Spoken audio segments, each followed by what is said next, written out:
Ingraham is standing by in our nation's capital, the sewer. I couldn't get out of there soon enough. Okay, well, Hannity, by the way, I want to take issue with that last caller who accused you of like this horrible thing of being a trash man. What's wrong with being a trash man? You find Southerners who are elitist in your callers. I don't understand that. That's just nasty. I worked at a restaurant once. I used to have to take the trash, fill up the van, and dump it in the dump. You want to hear about that story?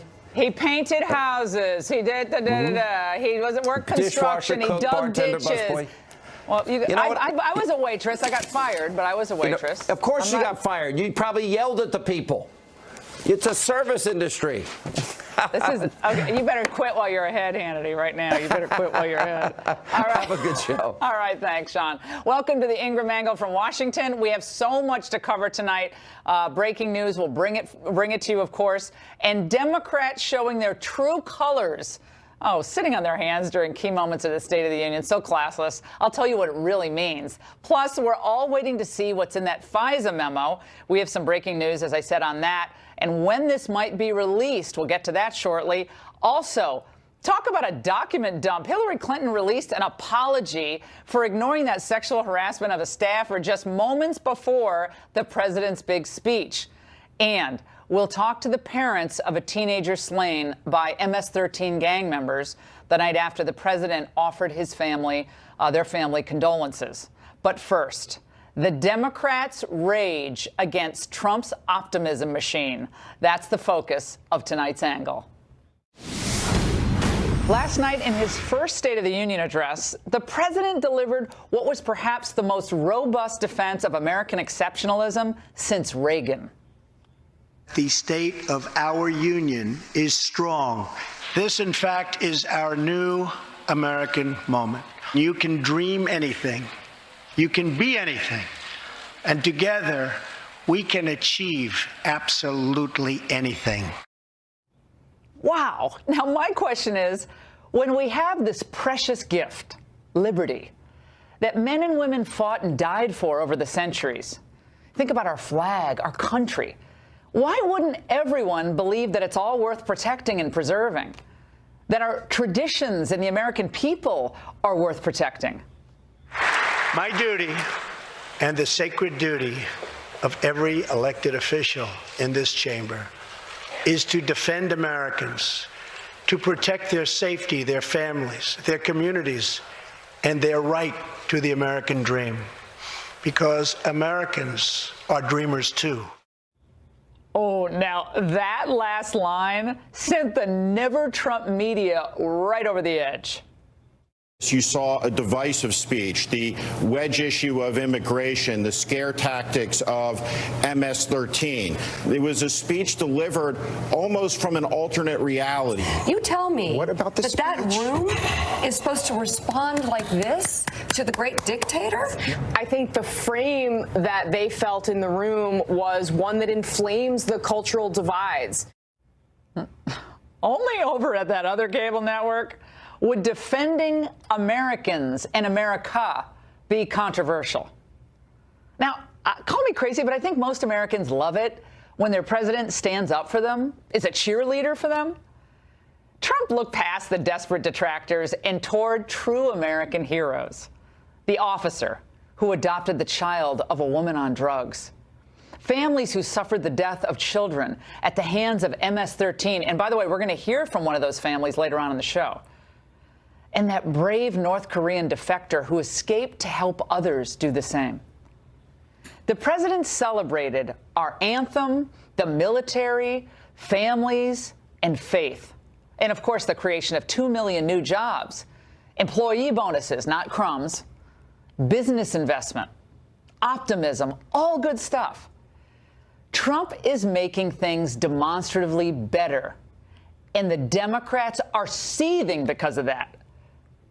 When they can't even bear to acknowledge the good, when they can't even feign the appearance of being happy at good news for American workers and American business, something is really wrong. It's gone totally off the rails. The Democrats, I think, have allowed their personal hatred of Trump, the man, to blind them to all the good that's happening around them. Now look at this CBS Snap poll taken right after the president's big speech last night. 8 in 10 Americans who watched the State of the Union felt that the president was trying to unite the country. 2/3 said the speech made them feel proud, and 1/3 said it made them feel safer. But check out the Democrat reaction today. The president's speech was a disappointment and a missed opportunity. What I consider to be the lowest point in the president's speech last night was when he says Americans dream too. It was dangerous what he said last night. What he is doing brings tears to the eyes of the Statue of Liberty. Well, I don't know if Nancy should talk about tears and the Statue of Liberty, because that's a statue.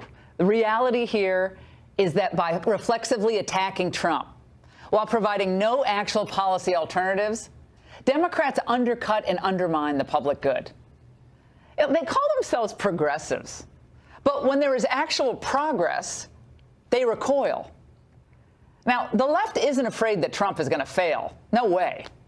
They're afraid that he will succeed, and they're afraid that he is succeeding right now. I was thinking about this earlier today. I think their happiest moment, maybe since Roy Moore lost that Senate bid in Alabama, was when the stock market fell by 400 points yesterday. They were probably hoping that it would take another nosedive today, and that would be a permanent downturn. If America were a stock, they'd be shorting it. The Democrats went from hope and change to nope and strange. The Democrats are now officially post-American. They become the grievance industrial complex, maybe a hodgepodge of leftist rage and hate with one goal in mind: to keep their voters angry and resentful.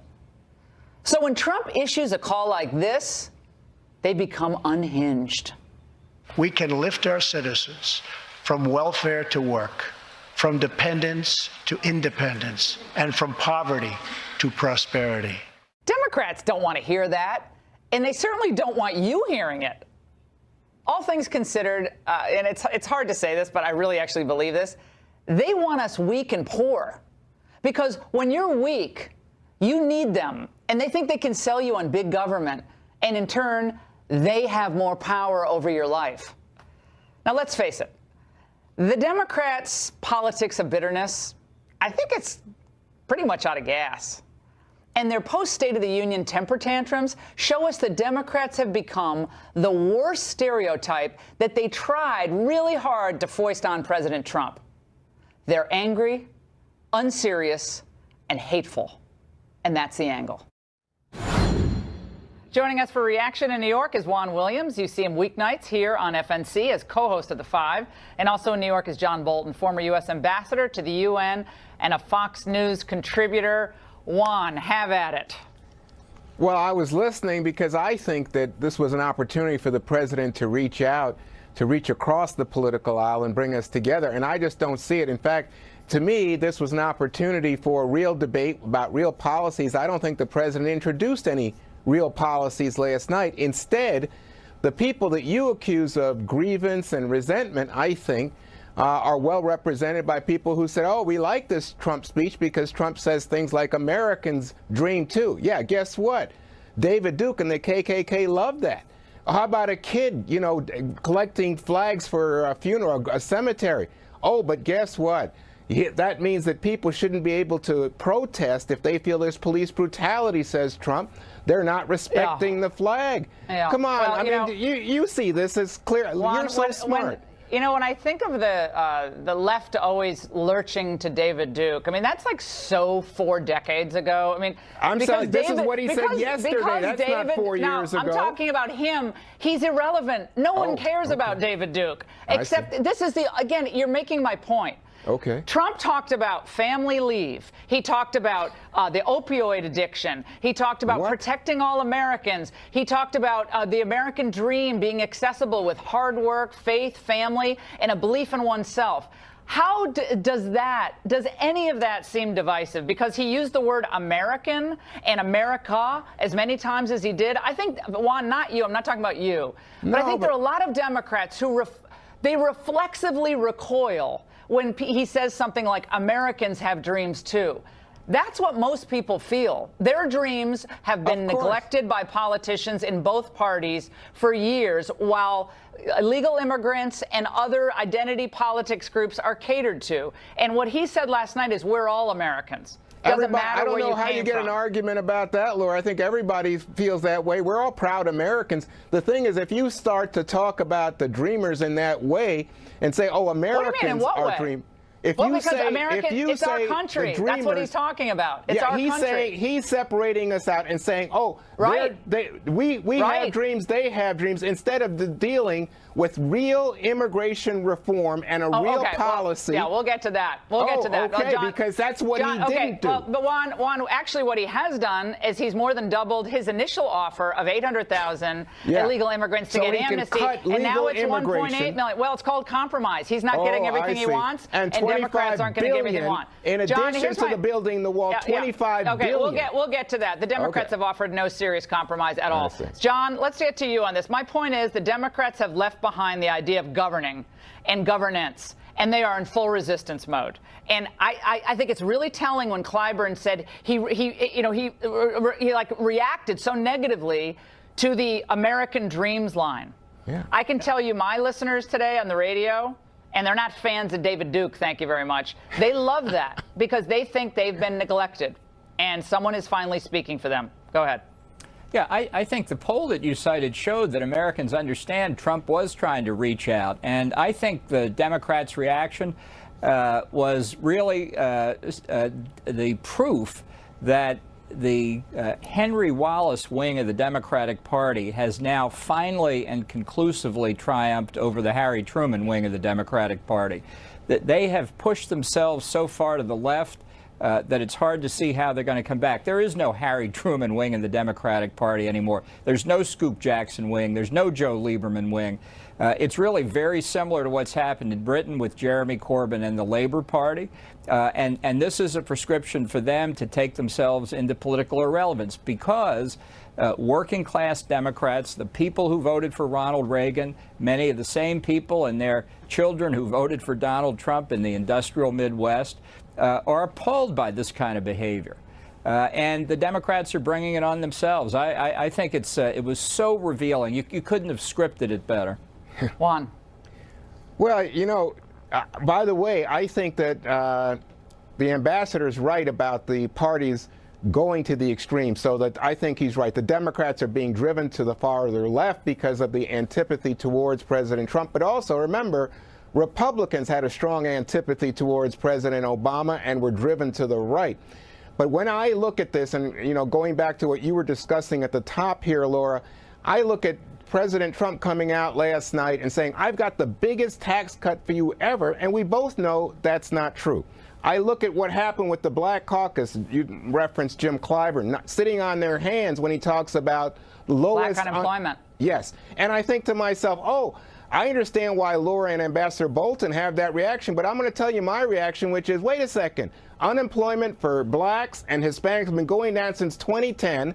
This guy comes in office for a year, and he wants to take all the credit as if somehow it was his policies that turned things around. Yeah, but that's a lie. As if politicians who are in office for any period of time don't take credit for what's happened in the year previous. And well, I can say this. If you want an honest debate, Laura, let's have an honest debate and not just grab all the credit for ourselves. But Juan, when you see the public's reaction, in just a moment I'll play some callers to my radio show today. You see the public's reaction. You have to admit that the Democrats, they're out of step. And I think they're out of line. I really do. Substantive debate is great. And I think the Republicans, after when Obama came in, the Tea Party came to power in a way because they were debating Obamacare and the stimulus and the son of stimulus. It was a substantive debate on those issues, and then they had big wins in 2010 midterms. It was substantive. There was personal invective. There was some of that, but there was substantive. They didn't walk out on Obama. Joe Wilson yelled something. They didn't walk out. You know, you had Gutierrez yelling or making faces, and Joe Manchin kind of turned around at one point and looked at the Democrats, saying, "You guys aren't going to stand for this." Well, you mentioned Joe Wilson. You just said it. Okay. Yeah, one person. That's all I'm saying. It's not dozen people not showing up. Let's play this montage from my radio show today. Let's watch. Listen. The Democrats actually seem the ones that are racist. You see where they say black unemployment, Latino unemployment went up. They're not happy about that. I'm a very small business owner in West Virginia, and I was floundering at best under the Obama administration. I am thriving now. I'm a Latino from Texas, and I just wanted to say that I'm proud to have a president that loves America finally. It's great to have a president that's proud of this country, that wants to put Americans like me first. John. Look, I think Americans are very patriotic and with good reason, and it just completely confuses me why the Democrats get upset about it. But, you know, this is foreshadowed long ago. This is not an anti-Trump reaction on their part. Barack Obama was asked on his first overseas trip, do you believe in American exceptionalism? And he said the following: yes, I believe in American exceptionalism just like the Brits believe in British exceptionalism and the Greeks believe in Greek exceptionalism. So while he says in the first third of the sentence, yeah, I believe it, so these right-wingers can't accuse me I don't, in the second third he took it all away. How about Burkina Faso exceptionalism, Ecuadorian exceptionalism? The Democrats have a fundamental problem with the uniqueness of America. They didn't used to. Harry Truman didn't have any problem with it. He was a patriot. So the Democrats take this course. It's not a cultural war. This is something really that I think troubles Americans when they see that kind of reaction. Juan, last word. Well, no, I just think that when the president says that Americans believe in exceptionalism, I'm all for it. I also think that he was right, John, that other countries think that they're very special as well. But when I hear President Trump say things like, oh, you know, not only did I give you a great tax cut, but we've had such amazing growth, and he doesn't say, oh, yeah, China has more growth. Canada has more growth. Whose fault is that? India has more growth. Dumb trade policy. No, remember he said his that. policies were going to turn us around. I just think, John, at some point you got to wonder, is this just nationalistic rhetoric in order to gin up the base and not engage in what Laura asked for, honest discussion of policies to move the country forward? Well, China's just announced today they're moving a major solar company to the United States because of the tariffs that Trump just put in place. So just remember this phrase, Juan. Put that in your pipe and smoke it. Blue-collar Democrats. Blue-collar Democrats. And by the way, guys, thank you so much. And the FBI is not going to let the president release that controversial FISA memo without a fight. Up next, Professor Dershowitz and a former top FBI agent explain what the Bureau may have to fear. Visit nerdwallet.com to find the cards that are made for you.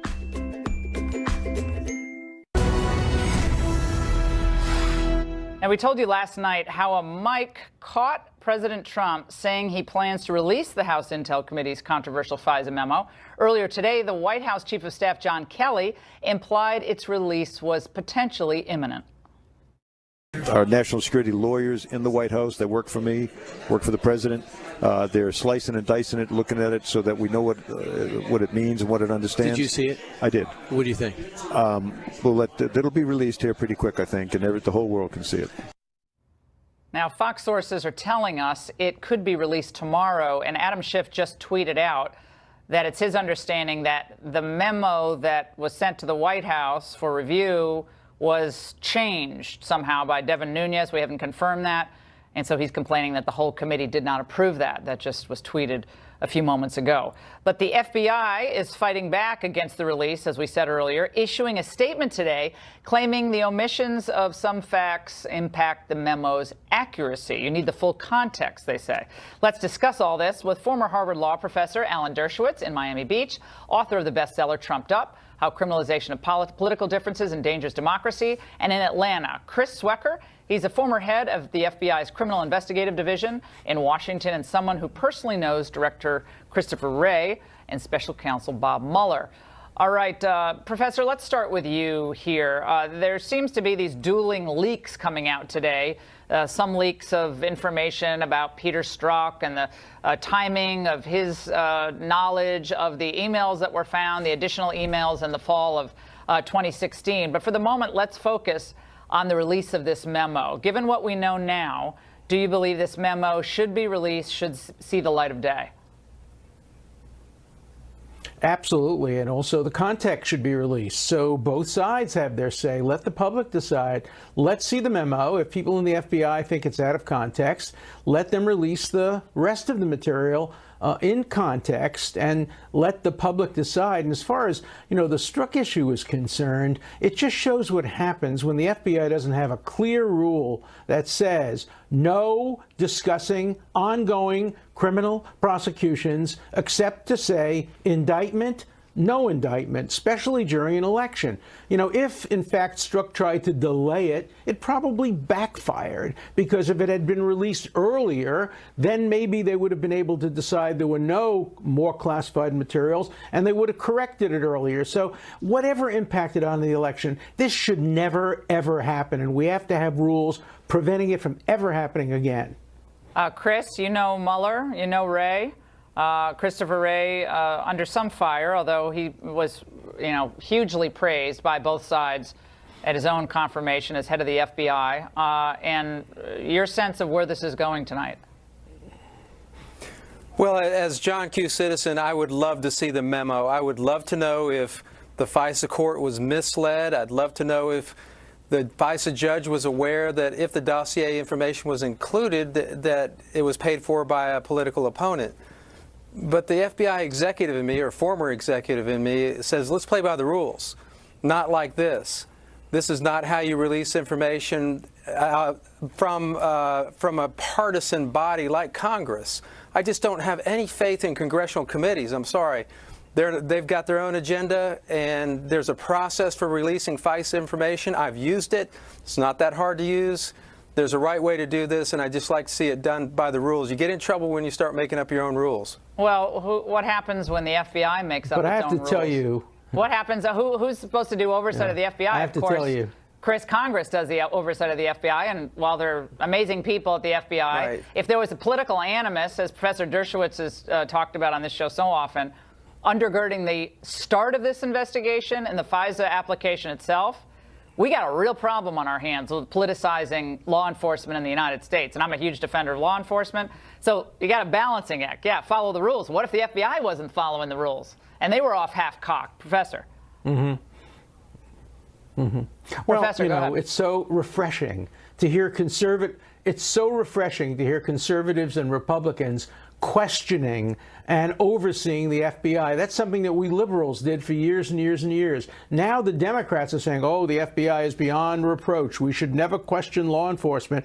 And the conservatives are saying, well, we need transparency. We need accountability. Look, everybody should be in favor of accountability by the FBI. And in my experience, at least 99% of the time, when people claim national security need for censorship, when it ultimately gets released, it was not really so important. It was overstated. Look, the movie The Post, obviously the Pentagon Papers makes that point. The government got up in front of the Supreme Court and said the country would fall if the Pentagon Papers were released. And they were released, and of course only positive came from it. So in general, I'm in favor of disclosure and full transparency. And sure, you follow the rules, but the rules ought to err on the side of disclosure rather than suppression. And just for clarity purposes, Adam Schiff's tweet that just was sent out discovered late tonight that Chairman Nunes made material changes to the memo he sent to the White House, changes not approved by the committee.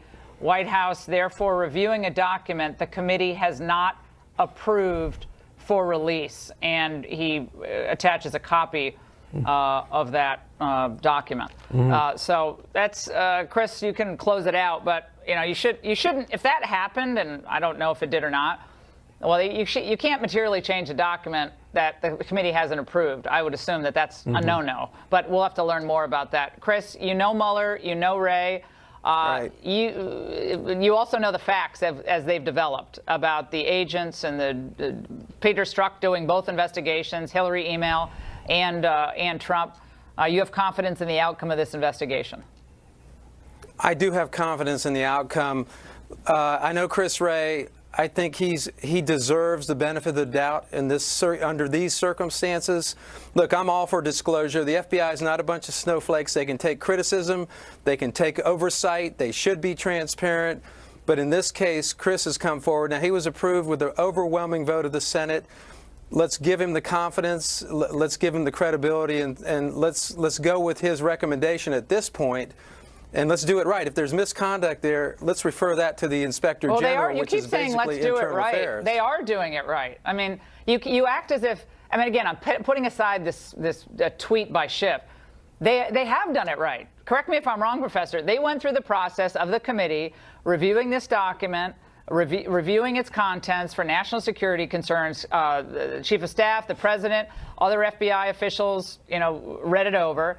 Wray and now FBI officials say, no, this is a grave issue of grave concern. That seems like, to me, it seems like a stretch. But I don't know. You keep saying do it by the rules. I think they have followed the rules. Again, setting aside this tweet that we can't confirm. Just Professor, remember final. that constitutionally, the president has the authority to.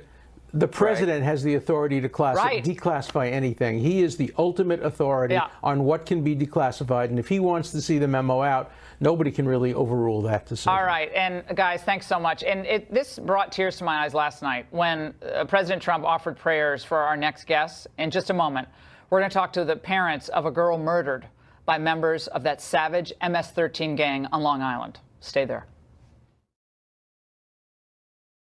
Get Symbicort free for up to 1 year. Visit SaveOnSymbicort.com today to learn more. If you can't afford your medication, AstraZeneca may be able to help. Tonight, everyone in this chamber is praying for you. Everyone in America is grieving for you. Please stand. Thank you very much.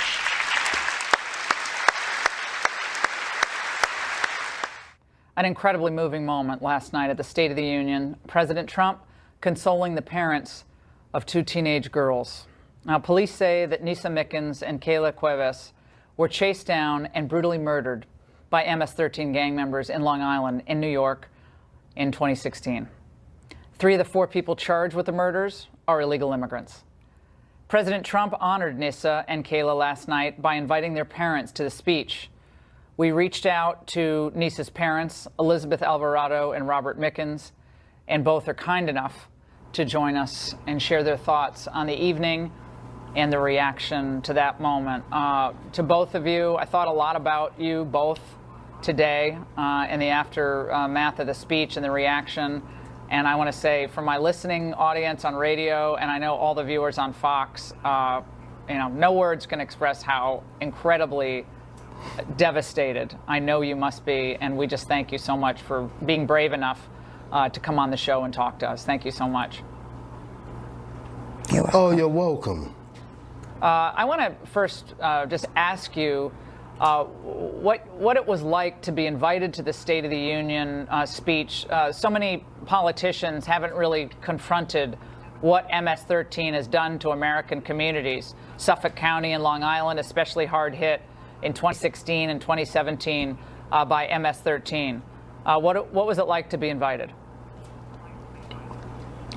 It was definitely an honor, and we were still shocked about receiving an invite.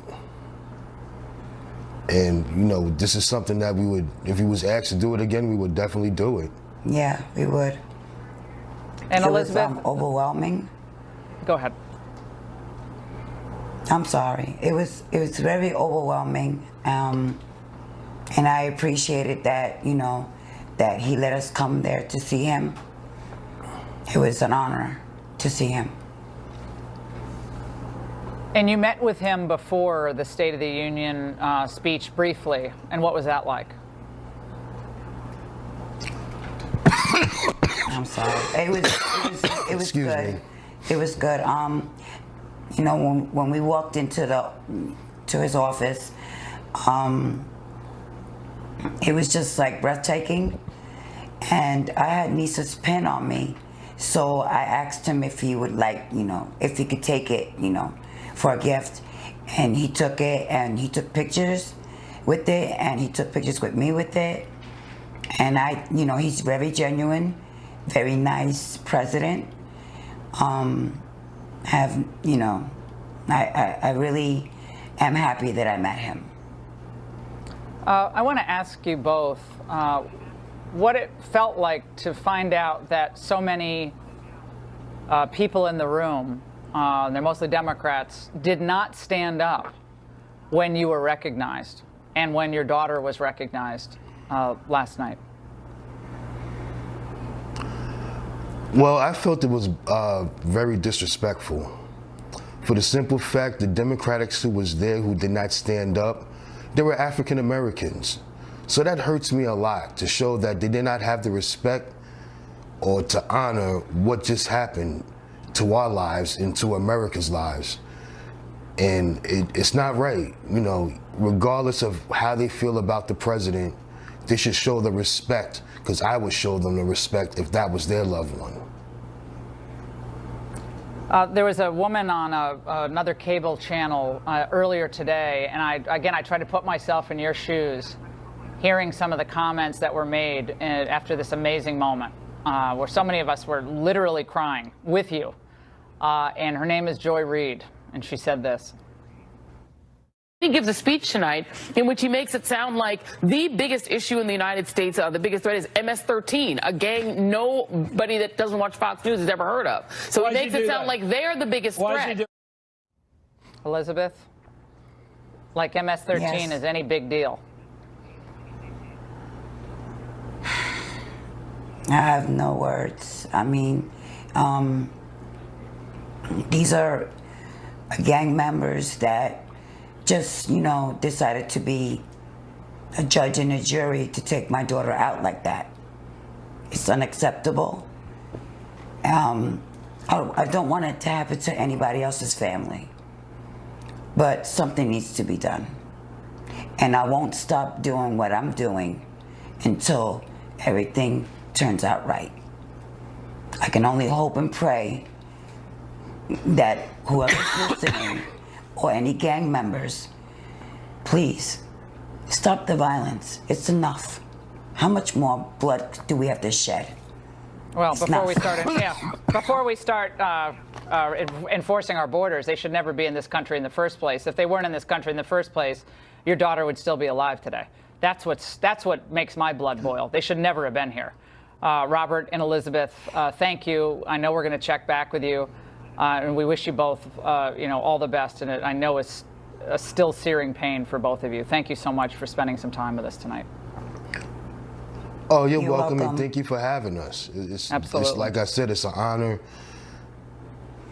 God bless you. Thank you. And up next, are the Clintons up to their old tricks? We're going to explain when a former Clinton friend sounds off.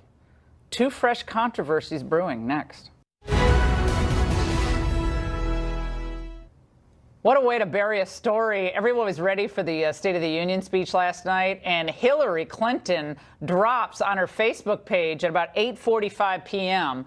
this long-winded apology, kind of, for botching the sexual harassment complaint in her 2008 presidential campaign after a female campaign staffer repeatedly accused her faith advisor of harassing her, and he wasn't fired. Joining us now to discuss that apology drop and other matters is former advisor to President Bill Clinton, Dick Morris, who's the author of the new book, Rogue Spooks, The Intelligence War on Donald Trump. Dick, Hillary Clinton up to her old tricks, document dump on Fridays. We're used to document dump on right before the State of the Union speech. What do we make from this? What do we take away from it? Well, Laura, Hillary's entire public persona is based on this issue is based on two original lies. Sometimes people have original sin. She has the original lies. One is that she says Bill didn't do all the stuff he's accused of doing, even though much of it is proven. And secondly, she never believed it, that he did. And the point of those lies is that she cannot admit that Bill does this stuff or that she knows about it and lets him get away with it. Because her entire political power is derivative. First ladies aren't elected. It's all derivative of being married to Clinton. And if the marriage is seen to be a sham and a fraud, she is. And therefore she will do anything, put up with any hypocrisy, any lie, any contortion to avoid admitting the truth. Well, and this other story also kind of bubbled up today in the Guardian newspaper And it was all the old home week in Clinton Scandal-orama, Dick, because Cody Shearer, oh my gosh, that name is like Webb Hubble, Cody Shearer, the Mina airstrip, like all this stuff comes back. Cody Shearer supposedly wrote a second dossier, which kind of confirmed the first dossier, and that kind of blew up. But our reporting indicates that there's no there. And so we're discounting what the Guardian reported today. However, give us a little background on this Cody Shearer and why anything he put together about Donald Trump could probably be dismissed summarily.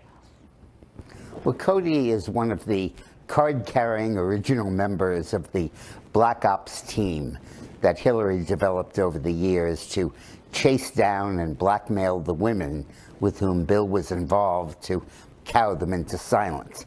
Kathleen Willey very explicitly mentions him as part of that. And I believe that this was probably not the second dossier. I think this may have been the first dossier. I think that it's entirely possible that Hillary and her campaign people got Shearer to come up with these fantastic stories, which all major ones of which have been totally disproven.